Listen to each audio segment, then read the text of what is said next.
ನಮಸ್ಕಾರ ವೀಕ್ಷಕರೇ, ನಾನು ನಿಮ್ಮ ಮಂಜುನಾಥ್ ಅಡ್ವೊಕೇಟ್ ಹಾಗೂ ಅಧ್ಯಾತ್ಮ ಚಿಂತಕರು ಮಾತಾಡ್ತಾ ಇರೋದು.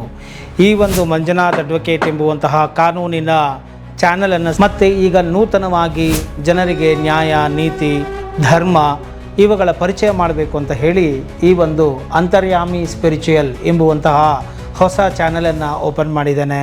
ಇದರ ಮುಖಾಂತರ ಆಧ್ಯಾತ್ಮಿಕ ವಿಚಾರಗಳನ್ನು ನೀಡ್ತಾ ಬರ್ತೇನೆ.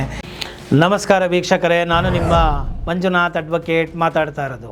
ಇವತ್ತು ಒಂದು ಪ್ರಮುಖವಾದಂತಹ ಪ್ರಶ್ನೆ ವೀಕ್ಷಕರಿಂದ ಬಂದಿದೆ ಮತ್ತು ಹಲವಾರು ವೀಕ್ಷಕರುಗಳು ಈ ಒಂದು ರೀತಿಯ ಸಮಸ್ಯೆಗೆ ಸಿಲುಕಿಕೊಂಡಿರುವುದನ್ನು ನಾನು ನೋಡ್ತಾ ಇದ್ದೇನೆ. ಆದ್ದರಿಂದ ಅದರ ಒಂದು ಬಗ್ಗೆ ನಾನು ಸಾರ್ವಜನಿಕರಿಗೆ ಅರಿವು ಮೂಡಿಸಬೇಕು ಅಂತ ಹೇಳಿ ಈ ವಿಡಿಯೋ ಮಾಡ್ತಾ ಇದ್ದೀನಿ. ಏನು ಆ ವಿಷಯ ಅಂತ ಹೇಳಿದ್ರೆ, ಈಗ ಒಂದು ಲೇಔಟ್ಗಳನ್ನು ತಗೊಂಡಿರ್ತಾರೆ, ಅಂದರೆ ಪರ್ಚೇಸ್ ಮಾಡಿರ್ತಾರೆ ಸೈಟನ್ನು. ಲೇಔಟ್ಗಳಲ್ಲಿ ಅಂದರೆ ನಿವೇಶನ ಬಡಾವಣೆಗಳನ್ನು ನಿರ್ಮಾಣ ಮಾಡಿರ್ತಾರೆ, ಅಲ್ಲಿ ಸೈಟ್ಗಳನ್ನು ತಗೊಂಡಿರ್ತಾರೆ. ತೆಗೆದುಕೊಳ್ಳುವಂತಹ ಸಂದರ್ಭದಲ್ಲಿ ಆ ಬಿಲ್ಡರ್ ಅವರು, ಡೆವಲಪರ್ಗಳು ಕೆಲವು ಭರವಸೆಗಳನ್ನು, ಆಶ್ವಾಸನೆಗಳನ್ನು, ಪ್ರಾಮಿಸನ್ನು ಕೊಟ್ಟಿರ್ತಾರೆ. ಇಂತಿಂಥದ್ದು ನಾವು ಮಾಡ್ತೇವೆ ಅಂತ ಹೇಳಿಬಿಟ್ಟು ಅದನ್ನು ಕೆಲವೊಂದು ಡೆವಲಪರ್ಗಳು ಆ ಒಂದು ಡೀಡಲ್ಲಿ ಆ ಭರವಸೆಗಳನ್ನೇ ಹಾಕಿರೋದಿಲ್ಲ. ಕೇವಲ ಬ್ರೋಷರ್ಗಳಲ್ಲಿ, ಲೀಫ್ಲೆಟ್ಗಳಲ್ಲಿ, ಪಾಂಪ್ಲೆಟ್ಗಳಲ್ಲಿ ಈ ರೀತಿಯಾಗಿ ಬರೆದಿರ್ತಾರೆ. ಅಂಥ ಸಂದರ್ಭಗಳಲ್ಲಿ ನಾವು ಹೇಗೆ ಅವರ ವಿರುದ್ಧ ಕ್ರಮವನ್ನು ತೆಗೆದುಕೊಳ್ಳಬಹುದು?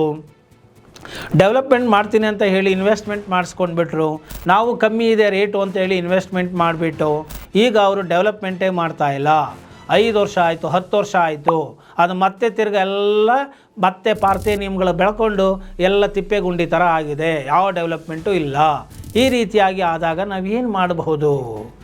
ಡೀಡಲ್ಲಿ ಆ ಟರ್ಮ್ಸ್ ಆ್ಯಂಡ್ ಕಂಡೀಷನ್ಸ್ಗಳು ಇಲ್ಲ, ಏನು ಮಾಡ್ಬೋದು ಅಂತ ಹೇಳಿದಾಗ ಇದಕ್ಕೆ ಉತ್ತರ ಇಷ್ಟೇ. ಈಗ ಒಂದು ಬ್ರೋಷರ್ ಆಗಲಿ, ಲೀಫ್ಲೆಟ್ ಆಗಲಿ, ಪಾಂಪ್ಲೆಟಲ್ಲಾಗಲಿ ಅದು ನಿವೇಶನ ಬಡಾವಣೆ ಅಂತ ಹೇಳಿ ಅವರು ಮಾಡಿ ಅವರು ಮಾರ್ಕೆಟಿಂಗ್ ಮಾಡಿದ್ದೆ ಆದಲ್ಲಿ ಅದ್ರ ಮೇಲೆ ಬರೆದಿರ್ತಾರೆ, this is conceptual basis, cannot claim legally on this ಅಂತ ಹೇಳಿ ಬರೆದುಬಿಟ್ಟಿರ್ತಾರೆ, ಸಣ್ಣ ಅಕ್ಷರದಲ್ಲಿ ಬರೆದಿರ್ತಾರೆ. ಎಕ್ಸಾಕ್ಟು ಹಾಗೆ ಇರಬೇಕು ಅಂತ ಏನಲ್ಲ, here and there can modify. But layout ಅಂತ ಅವರು ಮಾರ್ಕೆಟಿಂಗ್ ಮಾಡಾದ ಮೇಲೆ, ಜನಗಳಿಗೆ ಅವರು ಪ್ರಾಮಿಸ್ ಮಾಡಾದ ಮೇಲೆ, ಅದರ ಆಶ್ವಾಸನೆಯ ಆಧಾರದ ಮೇಲೆ ನೀವು ಆ ಒಂದು ಡೀಡ್ಗಳನ್ನು ನೀವು ಮಾಡಿಸಿಕೊಂಡು ದುಡ್ಡುಗಳನ್ನು ಒಂದು ಸಂಸ್ಥೆಗೆ ನೀವು ಕೊಟ್ಟಿದ್ದೇ ಆದಲ್ಲಿ ಅವರಿಗೆ ಆ ಲೇಔಟನ್ನು ನಿರ್ಮಾಣ ಮಾಡುವ ಬಾಧ್ಯತೆ, ಜವಾಬ್ದಾರಿ, ಕರ್ತವ್ಯ ಇರುತ್ತೆ. ಅವರು ಮಾಡಲೇಬೇಕು. ಹಿಯರ್ ಆ್ಯಂಡ್ ದೇರ್ ಅಮ್ಯುನಿಟೀಸ್ಗಳಲ್ಲಿ ಕೆಲವು ಮಾಡಿಫೈ ಮಾಡಬಹುದೇ ಹೊರತು, ಬಟ್ ನಾವೇನು ಸೇಲ್ ಡೀಡಲ್ಲಿ ನಿಮಗೆ ಇಷ್ಟು ಅಮ್ಯುನಿಟೀಸ್ ಕೊಡ್ತೀವಿ ಅಂತ ನಾವು ಹೇಳೇ ಇಲ್ಲ, ಆದ್ದರಿಂದ ಅದನ್ನೆಲ್ಲ ನಾವು ಮಾಡೋದಿಲ್ಲ ಅಂತ ಆಗಲಿ ಅವ್ರು ಎಸ್ಕೇಪ್ ಆಗೋಕ್ಕಾಗಲ್ಲ.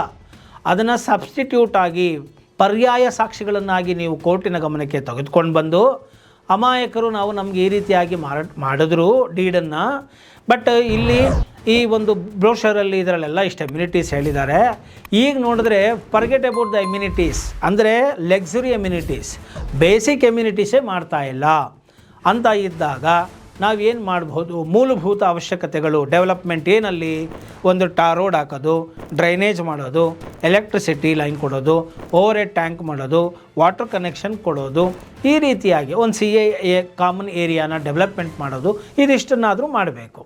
ಇದಿಷ್ಟನ್ನೂ ಮಾಡದೆ ಅವರು ಏನೂ ಮಾಡ್ದೇನೆ ಸುಮ್ಮನೆ ಬಿಟ್ಬಿಟ್ರೆ, ಸುಮ್ಮನೆ ಒಂದು ಡ್ರೆಂಚ್ ಮಾಡಿ ಬಿಟ್ಬಿಟ್ಟು 4 ಕಲ್ಲಿಟ್ಬಿಟ್ಟು ಪೋಲಿಕ್ಬಿಟ್ಟು ಮಾಡಿಬಿಟ್ರೆ ಕಷ್ಟ. ಸೊ ಆ ರೀತಿಯಾಗಿ ಮಾಡಿದಂತಹ ಸಂದರ್ಭದಲ್ಲಿ ನೀವು ಆ ಒಂದು ಆಫೀಸಿನ, ಯಾವ ಆಫೀಸಿಂದ ನೀವು ತೊಗೊಂಡ್ರಿ ಅವರ ವಿಳಾಸ ಮತ್ತು ಅಡ್ರೆಸ್ಸು, ಆ ಬ್ರೋಷರು, ಲೀಫ್ಲೆಟ್ಟು ಅವನ್ನೆಲ್ಲ ನೀವು ತೊಗೋಬೇಕು. ಮತ್ತು ಆ ಡೀಡ್ಗಳು, ಸೇಲ್ ಅಗ್ರಿಮೆಂಟ್ ಆಗಲಿ, ಸೇಲ್ ಡೀಡ್ ಆಗಲಿ ಏನು ಮಾಡಿದ್ದಾರೆ ಅದನ್ನೆಲ್ಲ ತೆಗೆದುಕೊಂಡು ನೀವು ಭೇಟಿ ಮಾಡಿದ್ರೆ ವಕೀಲರನ್ನು, ಅವ್ರ ಮೇಲೆ ಸ್ಪೆಸಿಫಿಕ್ ಪರ್ಫಾರ್ಮೆನ್ಸ್ ಸೂಟ್ ಅಂತ ಫೈಲ್ ಮಾಡಬೇಕು. ಅದನ್ನು ನೀವು 3 ವರ್ಷದ ಒಳಗಡೆ, ಉದಾಹರಣೆ ಅಗ್ರಿಮೆಂಟ್ ಮಾಡಿಕೊಂಡಿದ್ದರೆ 3 ವರ್ಷದ ಒಳಗಡೆ ನೀವು ಅದನ್ನು ಹಾಕಿ ನೀವು ಕೇಳಬಹುದು. ಇಲ್ಲ ಎಷ್ಟೋ ವರ್ಷಗಳಾಗೋಯ್ತು, ಡೀಡ್ ಮಾಡಿಕೊಟ್ಬಿಟ್ರು, ನಮಗೆ ರಿಜಿಸ್ಟ್ರೇಷನ್ ಆಗ್ತಾಯಿದೆ ಅಂತೇಳಿ ಈಗ ಡೆವಲಪ್ಮೆಂಟೇ ಮಾಡ್ತಾಯಿಲ್ಲ ಅಂತ ಹೇಳಿದ್ರೆ, ನೀವು ಆವಾಗ ಅವರಿಗೆ ಏನಂದರೆ ಈ ರೀತಿಯಾಗಿ ಅವ್ರು ಏನು ಕಮಿಟ್ಮೆಂಟ್ ಆಗಿದ್ದಾರೆ ಮತ್ತು ಈ ರೀತಿಯಾದಂಥ ಭರವಸೆಗಳನ್ನು ಕೊಟ್ಟು ನಮಗೆ ನಮ್ಮ ಹತ್ರ ದುಡ್ಡನ್ನು ಕಲೆಕ್ಟ್ ಮಾಡ್ಕೊಂಡಿದ್ದಾರೆ. ನಂಬಿಕೆಯನ್ನು ಹುಟ್ಟಿಸಿ ಅವರು ಏನೋ ದುಡ್ಡನ್ನು ಕಲೆಕ್ಟ್ ಮಾಡಿಕೊಂಡು ಈ ದುಡ್ಡನ್ನು ತಗೊಂಡು ಈ ಪ್ರಾಜೆಕ್ಟಲ್ಲಿ ಹಾಕದೆ, ಇಲ್ಲಿ ಡೆವಲಪ್ಮೆಂಟ್ ಮಾಡದೆ ಬೇರೆ ಕಡೆ ಲ್ಯಾಂಡ್ಗಳನ್ನ ಅವರು ತಗೊಳ್ತಾ ಇದ್ದಾರೆ, ಲ್ಯಾಂಡ್ ಬ್ಯಾಂಕ್ ಮಾಡ್ಕೊಳ್ತಾ ಇದ್ದಾರೆ. ಇದರಿಂದ ನಮಗೆ ನಂಬಿಕೆ ದ್ರೋಹ ಆಗಿದೆ, ಮೋಸ ಆಗಿದೆ, ನಮ್ಮ ಫಂಡು ಆ ಪ್ರಾಪರ್ಟಿ ಮೇಲೆ ಡೆವಲಪ್ಮೆಂಟ್ಗೆ ಹಾಕಲೇ ಇಲ್ಲ ಅಂತ ಹೇಳಿ ಅವರ ಮೇಲೆ ನೀವು ಕ್ರಿಮಿನಲ್ ಕೇಸನ್ನು ಫೈಲ್ ಮಾಡ್ಬೋದಾಗಿದೆ. ನಂಬಿಕೆ ದ್ರೋಹ, ಮೋಸ ಮಾಡಿದ್ದಾರೆ, ಪಬ್ಲಿಕ್ಗೆ ಮಿಸ್ಲೀಡ್ ಮಾಡಿದ್ದಾರೆ ಅಂತ ಹೇಳಿ ನೀವು ಅವ್ರ ಮೇಲೆ ಕ್ರಿಮಿನಲ್ ಕೇಸನ್ನು ಫೈಲ್ ಮಾಡಿ ನೀವು ಆ ಒಂದು ಸೆರೆಮನೆ ವಾಸ ಅಥವಾ ಜುಲ್ಮಾನೆ ಏನಿದೆಯೋ ಅದನ್ನು ನೀವು ಪ್ರೇಯರಲ್ಲಿ ಕೇಳಬಹುದಾಗಿದೆ. ಸೊ ಕ್ರಿಮಿನಲ್ ಕೇಸಲ್ಲಿ ಪನಿಷ್ಮೆಂಟ್ ದಂಡ ಕೊಡೋದಷ್ಟೇ ದಂಡಾಧಿಕಾರಿಗಳದು. ಕೆಲವೊಮ್ಮೆ ನಾಮಿನಲ್ ಆಗಿ ಪೆನಾಲ್ಟಿಯನ್ನು ಕೂಡ ಹಾಕ್ತಾರೆ, ದಂಡ ಹಾಕ್ತಾರೆ. ಸೊ ನೀವು ಅದನ್ನು ಒಂದು ಡೆವಲಪ್ಮೆಂಟ್ಗಳು ಅವರು ಮಾಡಲಿಲ್ಲ ಅಂತ ಹೇಳಿದಾಗ ನೀವು ಅದಕ್ಕೆ ಮನಿ ರಿಕವರಿ ಸೂಟ್ ಅಂತನಾರು ಹಾಕೋಬೋದು. ಈ ರೀತಿಯಾಗಿ ನಮಗೆ ಮೋಸ ಮಾಡಿಬಿಟ್ಟಿದ್ದಾರೆ, ನಮಗೆ ಈಗ ಅದು ಬೇಡ, ನಮಗೆ ಅಷ್ಟಕ್ಕೆ ಹೋಗುತ್ತೆ ಇಷ್ಟೋಗುತ್ತೆ ಅಂತ ಹೇಳಿದ್ರು, ನಮ್ಮ ದುಡ್ಡನ್ನು ನಮಗೆ ಅವರು ವಾಪಸ್ ಕೊಡಲಿ ಅಂತ ಮನಿ ರಿಕವರಿ ಸೂಟ್ ಆದರೂ ನೀವು ಹಾಕೋಬೋದು. ಅಥವಾ ನಮಗೆ ಈ ಥರದ ಎಲ್ಲ ಡಿಕ್ಲರೇಷನ್ಸ್ಗಳು ಮಾಡಿದ್ರು, ಎಲ್ಲ ಭರವಸೆಗಳನ್ನ ಕೊಟ್ಟಿದ್ರು, ಈಗ ಮಾಡಿಲ್ಲ, ಅದನ್ನು ಮಾಡೋದಕ್ಕೆ ಡೈರೆಕ್ಷನ್ ಕೊಡಿ, ಆ ಡೆವಲಪ್ಮೆಂಟ್ ಮಾಡೋಕ್ಕೆ ಡೈರೆಕ್ಷನ್ ಕೊಡಿ ಅಂತ ಹೇಳಿಬಿಟ್ಟು ನೀವು ಕೇಳಬಹುದಾಗಿದೆ. ಇದಿಷ್ಟು ಪರಿಹಾರ ನಿಮಗೆ ಇದ್ದೇ ಇರುತ್ತೆ. ಆದರೆ ವೀಕ್ಷಕರೇ, ಎಲ್ಲದಕ್ಕೂ ಒಂದು ಸಮಯ ಅನ್ನೋದು ಇರುತ್ತೆ. ನೀವು ವಕೀಲರಿಗೆ ತೋರಿಸದೆ ಏನೇನೋ ಕಮ್ಮಿ ರೇಟಿಗೆ ಸಿಗ್ತಾ ಇದೆ ಅಂತ ಹೇಳಿ ತೊಗೊಂಡ್ಬಿಡ್ತೀರಾ, ಬಹಳ ತಪ್ಪದು. ಮತ್ತು ಈ ರೀತಿಯಾಗಿ ತಪ್ಪು ಮಾಡ್ಕೊಳ್ತೀರಾ. ಅದಾದ ಮೇಲಾದರೂ ಅವ್ರು ಡೆವಲಪ್ಮೆಂಟ್ ಮಾಡ್ತಾಯಿದ್ದಾರೆ, ಆ ಫಾಲೋಅಪ್ಸು ಸರಿಯಾಗಿ ಮಾಡಲ್ಲ. ಹೋಗ್ಲಿ ನೋಡೋಣ ಅಂತ ಅವರು ಹೇಳಿರೋ ಭರವಸೆಗಳನ್ನು, ಸುಳ್ಳು ಪೊಳ್ಳು ಭರವಸೆಗಳನ್ನು ನಂಬಿಕೊಂಡು ವರ್ಷಗಟ್ಟಲೆ ಇದ್ದು ಬಿಡ್ತೀರಾ. ತಪ್ಪಲ್ವಾ ಇದು? ಮಾಡೋರು 1 ವರ್ಷ ಡೆವಲಪ್ಮೆಂಟ್ ಮಾಡ್ತೀನಿ ಅಂದರೆ ಒಂದು 6 ತಿಂಗಳು ಟೈಮ್ ಕೊಡ್ಬೋದು. ಇಲ್ಲ ಅಂದರೆ ಬರೀ ಕತೆ ಹೇಳ್ತಾ ಇದ್ದರೆ ಬೇರೆ ಕಡೆ ಲ್ಯಾಂಡ್ ಬ್ಯಾಂಕ್ ಮಾಡ್ತಾಯಿದ್ರೆ ನೋಡ್ಕೊಳ್ಳಿ, ನಿಮ್ಮ ದುಡ್ಡು ತಗೊಳ್ಳೋದು, ಬೇರೆ ಕಡೆ ಲ್ಯಾಂಡ್ ಡೆವಲಪ್ಮೆಂಟ್ ಮಾಡೋದು, ಅಲ್ಲೇನೋ ಎಕ್ಸ್ಚೇಂಜ್ ಮಾಡೋದು, ಆ ದುಡ್ಡಲ್ಲಿ ತೊಗೊಂಡು ಇಲ್ಲೇನೋ ಒಂದು ಚೂರು ಡೆವಲಪ್ಮೆಂಟ್ ತೋರಿಸೋದು. ಈ ರೀತಿಯಾಗಿ ಆಗ್ತಾಯಿದೆ, ಆಗ್ತಾಯಿದೆ. ಆ ರೀತಿ ಆಗದೇ ಇರೋ ಥರದಲ್ಲಿ ನೀವು ಮುನ್ನೆಚ್ಚರಿಕೆಗಳನ್ನು ವಹಿಸಿ ಹಾಗೂ ಸೂಕ್ತ ಸಮಯದಲ್ಲಿ ನೀವು ವಕೀಲರನ್ನು ಭೇಟಿ ಮಾಡಿ ನಿಮಗಾದಂಥ ಅನ್ಯಾಯವನ್ನು ಅವರಿಗೆ ಹೇಳಿಕೊಂಡಾಗ ಕಾನೂನಲ್ಲಿ ನಿಮಗೆ ಏನು ಪರಿಹಾರ ಇದೆ, ಏನು ಅವಕಾಶ ಇದೆ, ಯಾವ ರೀತಿಯಾಗಿ ನೀವು ನಿಮಗಾದಂಥ ಅನ್ಯಾಯಕ್ಕೆ ನೀವು ನ್ಯಾಯವನ್ನು ಪಡೆಯಬಹುದು ಅಂತ ಹೇಳಿ ವಕೀಲರು ನಿಮಗೆ ತಿಳಿಸಿಕೊಡ್ತಾರೆ. ಏನಾದರೂ ನಿಮ್ಗೆ ಆಗ್ತಿರೋದ ಸಮಸ್ಯೆಗಳಿದ್ದಿದ್ದೇ ಆದಲ್ಲಿ ಏನೋ ಖಂಡಿತವಾಗಿಯೂ ನೀವು ನನ್ನಿಂದನೇ ಸೇವೆ ಬೇಕಾಗಿದ್ದಲ್ಲಿ ಬಂದು ಭೇಟಿ ಮಾಡ್ಬೋದು ಅಂತ ಹೇಳ್ತಾ, ನೀವು ಕಾನೂನು ಕ್ರಮವನ್ನು ಸೂಕ್ತ ಸಮಯದಲ್ಲಿ ತಗೋಬೇಕು. ಅದಕ್ಕೆ ಟೈಮ್ ಲಿಮಿಟೇಷನ್ ಆ್ಯಕ್ಟ್ ಅಂತಲೇ ಉಂಟು. ಅದು ಬಿಟ್ಬಿಟ್ಟು ನೀವು 10 ವರ್ಷ ಬಿಟ್ಕೊಂಡು ಆಮೇಲೆ ಹೋಗಿ ಕೇಸನ್ನು ಕೇಳ್ತು ಅಂದರೆ ನಿಮಗೂ ಜವಾಬ್ದಾರಿ ಇಲ್ಲ ಅಂದಂಗಾಯಿತು. ಅವರು ಡೆವಲಪ್ಮೆಂಟ್ ಮಾಡ್ತಾ ಇಲ್ಲ, ನಿಮಗೆ ಕೇಳೋ ಜವಾಬ್ದಾರಿ ಇಲ್ಲ. ಸೊ ಈ ರೀತಿಯಾಗಿ ಮಾಡ್ಕೋಬೇಡಿ. ನಿಮ್ಮ ಹಣ ಹಾಕಿದ ಮೇಲೆ ಅದಕ್ಕೆ ಫಾಲೋಅಪ್ಸ್ ನೀವು ಕರೆಕ್ಟಾಗಿ ಮಾಡಬೇಕು. ಅದಕ್ಕೆ ತಕ್ಕ ಹಾಗೆ ಅವರು ನಡ್ಕೊಳ್ಳಲಿಲ್ಲ ಅಂದಾಗ ನೀವು ಸೂಕ್ತ ಸಮಯದ ಒಳಗಡೆನೆ ಬಂದು ನೀವು ಕೇಸ್ಗಳನ್ನು ದಾಖಲು ಮಾಡಿ ನಿಮ್ಮ ನ್ಯಾಯವನ್ನು ನೀವು ಪಡ್ಕೊಳ್ಳಿ. ಅವರು ಹಣವನ್ನು ಕೊಡಲಿಲ್ಲ ಅಂದರೆ ಜೈಲಿಗೆ ಹೋಗುವಂಥ ಪರಿಸ್ಥಿತಿ ಬಂದಾಗ ಅಲ್ಲಿ ಇಲ್ಲಿ ಬಚ್ಚಿಟ್ಟಿರೋದನ್ನು ತಗೊಂಡು ಬರ್ತಾರೆ. ಸೊ ಆದ್ದರಿಂದ ಈ ಒಂದು ಸಿವಿಲ್ ಮತ್ತು ಕ್ರಿಮಿನಲ್ ಕೇಸ್ಗಳನ್ನು ದಾಖಲು ಮಾಡಿ ನಿಮ್ಮ ನ್ಯಾಯವನ್ನು ನೀವು ಪಡೆದುಕೊಳ್ಳಿ. ಅದನ್ನು ಬಿಟ್ಟು ಈ ಒಂದು ದೌರ್ಜನ್ಯ ಮಾಡುವಂಥವ್ರಿಗೆ, ಮೋಸ ಮಾಡುವಂಥವ್ರಿಗೆ, ನಂಬಿಕೆ ದ್ರೋಹ ಮಾಡುವಂಥವ್ರಿಗೆ ದುಡ್ಡುಗಳನ್ನ ಕೊಟ್ಟು ಅಯ್ಯೋ ಬಿಡು ನನ್ನ ಹಣೆ ಬರನೇ ಇಷ್ಟು ಅನ್ನೋ ಥರದಲ್ಲಿ ಸುಮ್ಮನೆ ಆಗೋಕ್ಕೆ ಹೋಗಬೇಡಿ. ನೋಡಿ, ಇನ್ನೊಂದು ಸಂದರ್ಭ ಉಂಟು. ಈ ಒಂದು ಸೇಲ್ ಅಗ್ರಿಮೆಂಟ್ಗಳು ಕೆಲವನ್ನ ಮಾಡಿಸ್ಕೊಂಡು ಬಿಟ್ಟಿರ್ತಾರೆ, ಆದರೆ ಅದು ರಿಜಿಸ್ಟ್ರೇಷನ್ ಮಾಡಿಸ್ಕೊಂಡಿರಲ್ಲ.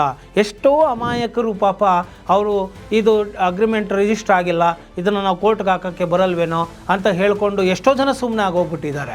ಆದ್ದರಿಂದ ಆ ರೀತಿಯಾಗಿ ಮಾಡ್ಕೊಳ್ಳೋಕೆ ಹೋಗಬೇಡಿ. ಸುಪ್ರೀಂ ಕೋರ್ಟಿನ ನಿರ್ದೇಶನವೇ ಇದೆ, ಸಬ್ಸ್ಟಿಟ್ಯೂಟ್ ಆಗಿ ಪರ್ಯಾಯವಾಗಿ ಇದನ್ನು ಪರಿಗಣಿಸಬೇಕು, ಎವಿಡೆನ್ಸ್ ಆಗಿ ನೀವು ತಗೊಳ್ಬೇಕು ಅಂತ ಹೇಳಿ.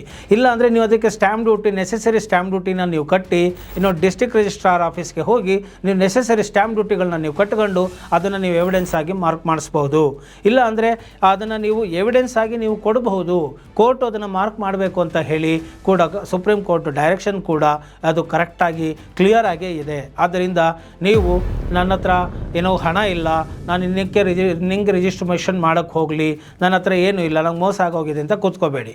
ಸೇಲ್ ಅಗ್ರಿಮೆಂಟು ಮಾಡ್ಕೊಂಡಿದ್ರೆ ತಗೊಂಡು ಬಂದು ಅದನ್ನು ಕೇಸ್ ಫೈಲ್ ಮಾಡಿ ಎವಿಡೆನ್ಸ್ಗೆ ಮಾರ್ಕ್ ಮಾಡ್ಕೊಳ್ಳಿ ಅಂತ ಹೇಳಿ ನೀವು ನಿಮಗಾದಂಥ ಅನ್ಯಾಯಕ್ಕೆ ನೀವು ಪರಿಹಾರವನ್ನು ಕಂಡುಕೊಳ್ಳಿ ಅಂತ ಹೇಳ್ತಾ ನಾನು ಈ ವಿಚಾರವನ್ನು ತಿಳಿಸಿ ಕೊಟ್ಟಿದ್ದೇನೆ. ಅನ್ಯಾಯವನ್ನು ನ್ಯಾಯದ ಚೌಕಟ್ಟಿನಲ್ಲಿ ಎದುರಿಸಿ ನ್ಯಾಯವನ್ನು ಪಡೆಯುವಂಥವರಾಗಿ ಅಂತ ಹೇಳ್ತಾ ಈ ಒಂದು ವಿಡಿಯೋ ನಿಮಗೆ ಇಷ್ಟ ಆಗಿದೆ ಅದರಲ್ಲಿ ಮರೆಯದ ಹಾಗೆ ಲೈಕ್ ಕೊಡಿ ಹಾಗೂ ಇತರರಿಗೂ ಕೂಡ ಶೇರ್ ಮಾಡಿ. ಜೈ ಹಿಂದ್, ಜೈ ಕರ್ನಾಟಕ ಮಾತೆ.